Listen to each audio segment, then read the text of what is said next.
Stan, how are cutting-edge technologies and evolving standards revolutionizing building assessments to ensure safer, more resilient structures in our industry? I think there's two sides to that equation. I think there's the technology side, and I think there's also the industry as a whole, trying to push forward. So on the technology side of things, we just have the ability to start to look at buildings more thoroughly, trying to do more with non-destructive, not opening up systems, but trying to see things. And 5% or 98% of our problems result from water infiltration and getting into something that we don't want it to, causing degradation in the materials that we once thought were structurally competent and were designed. Welcome to this episode of the AEC Engineering and Technology Podcast, a podcast dedicated to helping engineering professionals find technology that fits their needs. Did you know that structural failures and construction defects contribute to billions of dollars in damages and countless safety incidents worldwide each year? As we face these challenges, how can emerging technologies redefine building safety and resilience? In today's episode, I'm diving into the world of building assessments and construction defect investigations, key areas that are critical to ensuring safety and resilience in the built environment. Our guest, Stanley Stoll, principal engineer at Knott Laboratory, will be talking about how cutting-edge technologies like artificial intelligence and advanced scanning tools are transforming these practices, along with the evolving standards that are shaping the future of structural engineering. I'm your host, M.Eng, and this is the AEC Engineering and Technology Podcast. With that, let's jump into today's episode.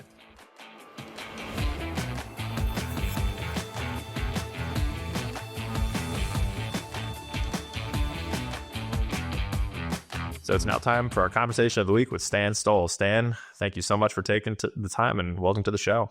Yeah, thanks, Nick. Appreciate you having me. Yeah, absolutely. And this is one I've been looking forward to a while now. So we'll jump right into it. So Stan, can you start by telling us a bit about yourself, what you do on a daily basis, and how you became the CEO and principal engineer at Knott Laboratory? It's a long question. Yeah, I started with Knott Laboratory. I've been here about 15 years now. I early in my career when I was working working through school, I just kind of developed a passion for existing buildings and repairing those. I thought they were complex and fun. And so that was when I was working on my graduate degree in Louisville. And then when I moved back to Denver, I was looking for something that worked with existing buildings.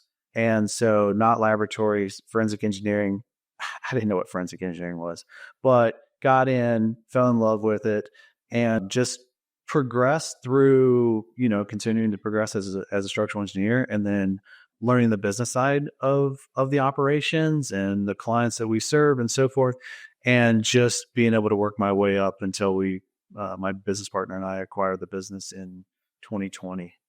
So Merry Christmas, COVID 3 months later, let's figure out how to deal with that. But hey, it's 2024, the end of 2024, and we're still alive. So it's going all right. And it's crazy times. I can't believe it's been almost 4 or 5 years at this point. But for those who don't know, so forensic engineering is, I don't want to say recession proof, but buildings have problems and they will continue to do so regardless of what the economic environment entails. So, also in the same industry as Stan here, so I can speak to that. It's a very unique and interesting place to be. Yeah, you don't have quite the same ebbs and flows, right? As the architects shut down in traditional structural engineering, and oh my gosh, what are we going to do, right? Buildings continue to have issues, degradation. They fall down occasionally. So yeah, that you're absolutely right, Nick. And Stan, we're going to talk about some ways to maybe lessen that from happening, or give our colleagues some tools to do so. So Stan, how are cutting edge technologies and evolving standards revolutionizing building assessments to ensure safer, more resilient structures in our industry? Well, I think there's two sides to that equation. I think there's the technology side, and I think there's also the industry as a whole, trying to push forward. We've had some recent incidents that, some fatalities, some big collapses and things like that. And that's changing the conversation for structural engineers across the nation. It's, consumers are starting to ask questions. They're starting to want to evaluate their buildings and so forth. So there's that side of things. There's also so on the technology side of things, we just have the ability to start to look at buildings more thoroughly, trying to do more with non-destructive, not opening up systems, but trying to see things. And some of the biggest things, every structural engineer knows that 95% or 98% of our problems result from water infiltration and getting into something that we don't want it in, causing degradation of the materials that we once thought were structurally competent and were designed. Well, now you got degradation of concrete. Nick, you like parking structures? Like that's your number one problem probably. And it's the same thing for exterior balconies. Surfside had a component of degradation of concrete with the salts and the water and things like that down there. Still waiting on that final report. But anyhow, just understanding where that is occurring. So a couple of tools that come into that. One is the thermal cameras. So using thermal cameras on the ground, using them from the air on a drone, you can start to try to pick up where you've got moisture intrusion inside of systems. And I'm speaking specifically to technology that can be used. And then the other one is just deflections or differential movement in the building. Has it settled over here in this side, or is it settled? Do you have deflection that's showing up in concrete double T's or inverted T's, or just in some sort of suspended slab, or the actual foundation is moving? And so the technology that we're using mostly there is LiDAR scanners to come in and just pick that up really quickly and see what it looks like. So for us, just to kind of extrapolate upon that, scan it with a scanner, process it, get it into recap, and now turn it into a heat map by elevation view. And you can start to see exactly where this building is high, low, and what's changing. For structural engineers, that's fantastic knowledge, right? Now you have a direction to go look. And you're essentially taking where our tried and true methods, and let's just say it's a single sensor or a single gauge at one point measuring the movement of a single element over time. Now that's great. I mean, I don't want to be the one sticking a bunch of those all over a building, but the system you've just described gives you a holistic picture of what's happening over time. I've installed a lot of crack gauges over the years and done elevation surveys with, everything from total stations to zip levels. And those are all great components of it. The laser scan component is just taking that to the next level. The big piece that I really like is now you can start to link multiple floors and get that alignment to see what is happening every floor up. Does everything match? And this whole side of the building is dropped down, and so you can see that on every level, or is it different? Because if it's different, it's just going to open up another kind of world of problems to evaluate and figure out, what is ultimately causing it. So anyhow, and then the other component I would say is, this happens in whether it's a residential structure or in, say, a parking structure where you have two different systems. You have a slab on grade at some level, and then you have a structural foundation that's supporting main level and above. Well, what is the slab doing relative to the main level? So when you do a scan, not only did you pick up the elevation of the garage slab or whatever, but you also picked up the elevation of the ceiling of the garage. Residential construction, that ceiling should be pretty flat. The garage should be sloped, right? And taking those two into account, now if that garage is the garage ceiling is sloped, you've got exterior foundation, structural foundation movement, not just slab movement. And so it's just a great way to kind of isolate those two, have way more information than we normally would. A lot of times, sometimes we would take an elevation survey of the ceiling. Not always. Now you've got a complete picture of it just with one scan. So. And what's great there, Stan, is if you're a practicing engineer and that's something you're interested in, you can be the one to collect the data. But if you prefer to just rely on a specialist to collect it for you and do the analysis of it, that's okay too. But I don't know if that would necessarily be the case if we were relying on more traditional methods, because it would be you or me out there trying to collect that data point by point. That's correct. Yeah, we've learned the technology. We'd like to at least be able to work with the data. You could have somebody go scan it and collect it, but learn the 3D space. Everybody's working, or not everybody, but a lot of people are working in Revit, right? But we've largely made that transition to BIM and 3D modeling.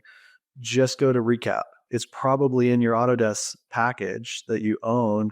Check it out and start to play with it, because it's very similar to everything that you're already doing in Revit. Just check it out and recap and start to understand that. And it's a simple tool. It's not super complex. Absolutely. And Stan, moving to more of it's like industry trade organizations and those that are representing structural engineers, can you elaborate on NCSEA's subcommittee efforts to incorporate technology into standardized building assessment practices? Yeah. So post Surfside, NCSEA came up with a committee to help with this situation. You know, how did Surfside fall? How are we missing this? There was also the Miami, or not, sorry, not Miami, the masonry building that collapsed in Iowa, Davenport, Iowa. And, you know, so just what's going on, the NCSEA was trying to take a look at that and how do we better address this? And so we started a committee on existing buildings, and we started with, well, we really need to start training engineers to more specifically kind of see these types of problems that exist out there. Everybody's really good at designing straight new materials, columns, and all that stuff. It goes back to your moment days where when you drop that column down on one side, what's that do to your moment forces and so forth at those connections? In existing buildings, they move, degradation happens, and so forth. So we started with this webinar series that we did over the past year of trying to educate structural engineers on, hey, here's all the common stuff that happens with buildings, out in service, things you need to be aware of. And we focused on as many different materials as we could. What the technology side is coming into is just collecting that data. It's another tool to be able to collect that data and just have a more thorough analysis. This is kind of a balance between thoroughness and the amount of data to provide a good analysis, a good facility condition assessment of the building. That everybody has clients that push back on costs and things like that. Well, if we can come in with technology and get just a little bit more information on it, and then be able to, the other thing is show them exactly what we caught and tell them, hey, look at this 3D model. Your building is sinking on this side. We don't know why exactly this is happening, but you need to know. You need to get us to continue the investigation or hire another engineer, whatever. But there's something going on here that you need to know more about. And that's where we're pushing with facility condition assessments, building assessments, is just in the thoroughness of the information and balancing that with what clients are able to afford, for the severity of the issue, right? If they're small, keep it small.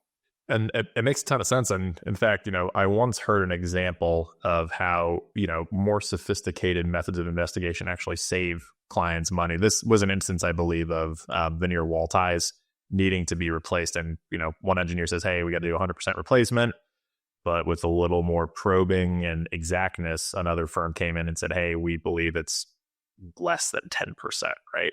And yeah, I'm sure their assessment was more, but what's that return on investment for the owner? Yeah. And I think there's a ton of those capabilities in having more information so that we don't have to guess or be super conservative that we're missing something. No, we actually have the information to show that whatever, in your case, or a similar case that we had at NCSEA was like masonry ties on a 12-story building. And, if you have information to show that that's isolated to one area of the building and not others, fantastic. Drill in there and do those repairs. I think that it also, we get into historical preservation as well. And it's a great way to have really good information to give us the confidence to actually preserve this building and not have to tear it down and build a new one, right? So by example, we worked on a building, it's like 1900s building where foundation movement had happened. And now the trusses are bearing at different elevations. And then you've got deflection in those trusses and so forth. Because of the scan data that we had, we can see all of this and where exactly it is and how much, and then make those decisions on, okay, we know we need to strengthen the trusses or whatever, or provide interior bearing supports.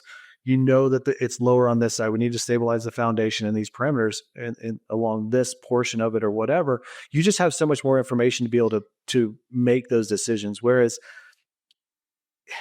if not, you're lacking substantial information that's available if you're not doing it, right? And in that case, it's easy to see, yes, like this truss at bearing compared to an adjacent truss is lower. Yeah. By how much? I mean, that's not an easy measurement to eyeball. That's not possible. But even with just a tape, right? And then are you really going to be able to say that confidently for all 20, 30, whatever the case may be? And Stan, what you're describing is what is ultimately sophisticated technology, but sounds like it's actually making our jobs simpler if the data is collected appropriately.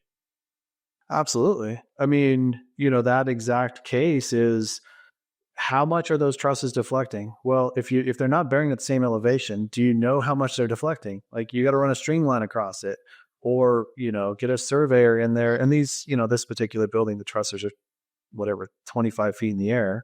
It's it's really hard to get that amount of information, get it accurately, and know those bearing points relative to the other ones. So now the trusses aren't sagging 5 inches; they're only sagging 1.5 inches. Well, that's, quote unquote reasonable, or maybe reasonable in that situation. So if I'm lacking that information, I'm frustrated because I know what I could have, and the thoroughness of the valuation that I can go through if I have it. And it's not that much more expensive. I'd rather spend the time out there scanning than climbing up and down ladders, with a tape measure and string line and plumb bob and so forth, trying to collect all that stuff. And undoubtedly, the other thing is you miss something. And so now you have to go back. And a lot of times it's picked up by default in the background of the scan data that you weren't focused on at the time when you were, out there collecting your data. And Stan, you'd mentioned, having that sense of frustration by knowing that it's possible and not having the data. But I think so many of our colleagues just don't know. Maybe they've heard of laser scanning. Maybe they know what, a mobile scanner is, for example, but they just don't know how to apply it, which is why I think, the SCA subcommittee podcasts like this are great, because it's a medium to share what we know with other practicing engineers. Absolutely. I mean, we just preach in a positive realm, but growth mindset, right? And learning how to use this newer stuff that's coming on, whether it's laser scanners or it's AI, like, be familiar with it. We're all used to learning new software. Just keep pushing the trade or the profession down the road, and just picking up the new tools as they're coming online. That's what we have to focus on, I think, as engineers. It's just growth mindset. We can learn these things and we can apply them. It'll take a little bit longer the first time that you do it, but the amount of information and kind of the pros of it, they're going to pay off. Stan, what role do state agencies and updated building codes play in driving the adoption of some of the technology we've talked about for building safety and assessments? Yeah, kind of I say twofold again. It's the human side and then the technology side. So post Surfside collapse down in Miami, the Florida legislature came out with their requirements for building owners, and they've got these milestone inspections that are required down there. You've got to have these done. It's either 25 or 30 years, depending on where they're located, how close they're located to the coast. And then they've also have to establish budgets, reserve studies, budgets from their reserve studies to be able to address and maintain their buildings. And this is the law. And it's kind of the first one that we're seeing come across. New York and Chicago have some building ordinances, and requirements for inspections, but they're mostly related to facades and parapets. And so we're watching Florida kind of set the tone of this. And then with that, that's turning into the ICC guideline that people are working on, that is trying to, establish a standard for building assessments. And so anyhow, you've got the people side and the legislative side, the law side of that. On the technology side, it's actually facilitating those inspections. And so whether that is in the efficiency of developing the reports on those, I mean, because costs are going to be a component of it. No building owner wants to drop $30,000 on a building assessment without, there's no repairs. It's just an assessment, right? Nobody wants to do that. So trying to keep our costs down. So I think that comes into the thoroughness of what we can do with technology will help us in facilitating those thoroughly, but getting a reasonable deliverable out to the client for a price. And so, so I think that makes me think of the report writing side of things. That's always a substantial chunk of these of assessments is you got to come back and write it all up. Well, if we can collect that data more efficiently out in the field to where we're using AI or some of these other tools to help, just get the photographs into the report, like that's a fantastic component, right? That takes a lot of time. Others, just having, templates, but also having it start to help us, generate those reports. I think that's one component that people are playing with. The other one is the acquisition of data, whether it's a laser scan and you're looking at differential movement or building lean or any of those things, or you're flying a drone around it and you're looking for moisture intrusion. Is there any moisture that's sitting in some of these stucco assemblies or roof assemblies or something like that? There was one in Chicago where we did that, and it pointed us directly to the area where there was moisture sitting inside the roof system. And it was absolutely undetected by visual walking on the roof. You could feel some soft spots periodically, which nobody likes to find by feel, right? On a big warehouse roof. But by using the thermal camera, we can see that the roof was retaining heat in these areas as soon as the sun went down, which was kind of our indication that, hey, it might be water in the system that's actually, keeping that there. So anyhow, that's a couple of the tools and technologies that can come into these building assessments and helping with that. Well said, Stan. And I think and like you said, it is twofold, the people and the technology, because the technology alone doesn't get us where we need to go because you need an experienced operator. But there are certain things that really are better left to machines and computers than us, with our judgment, of course. Yeah. And the overlap, Nick, on that is now if you have the information, say that the thermal scan of a roofing system, and you can show, look, these red hot areas are where cold areas, or blue are these cold areas where we suspect there's leaks, and then you take a core sample and you show exactly what it looks like. Now you show them what the rest of the roof looks like, and it's a great way of conveying information to the owners with accuracy. It's not a guess, and it's also a thorough analysis where it might be maybe only a portion of the roof has these issues and the rest doesn't. So you don't have to overly or more conservatively say that your whole roof has to come off. It's just this portion. You've got the data there to substantiate. So anyhow, the conveying the information to the owners is also just as important, because they can see these things. They can understand a 3D model, right? They can understand heat maps. Like that's most folks understand that. So it's a great communication tool as well. And we like to call it recognizable reality, where essentially the layperson, which is often your client, 2D plans and specifications are not easily understood, right? That's something for us as the practitioners. But being able to build models, Gaussian splots, heat maps, like you said, all of these tools that make it very obvious to say, yes, like I know I have an issue, I know what the issue is, and with the guidance of my professionals that I've engaged, I can take the next steps to remedy it. Yeah, absolutely. And they're doing it with confidence, and I think clients really value the thoroughness of that assessment, right? They see that this is not, so many times we were talking before this, Nick, about we're out there with a tape measure and looking at maybe an old set of plans, right? And a flashlight. It's kind of nice to show clients like, hey, this is exactly what your building's doing, or, especially if it's differential movement or something like that, that's a component of it. It's not an elevation survey with contour maps, which some people get, some don't, right? Heat maps convey that information better, and they can make those decisions off of it. So. And Sam, let's talk about our side of the profession. So what are some of the challenges that you would say engineers face in adopting new technologies, and how would you tell them to overcome them? Yeah. Well, busyness is one. Everybody's running so hard that it's hard to pause and try to think of a new way to learn something new when you really just need to get the deliverable out the door by Friday, right? That's one of the challenges. I mentioned before the growth mindset. If you're not familiar with that concept, it's phenomenal. I mean, it's basically just the kind of two mentalities of a fixed mindset where we're as good as we're going to get, and then a growth mindset of no, our mind is ever, we're capable of expanding our mind and learning new ways of doing things. So the first one, as far as busyness, you just have to find time to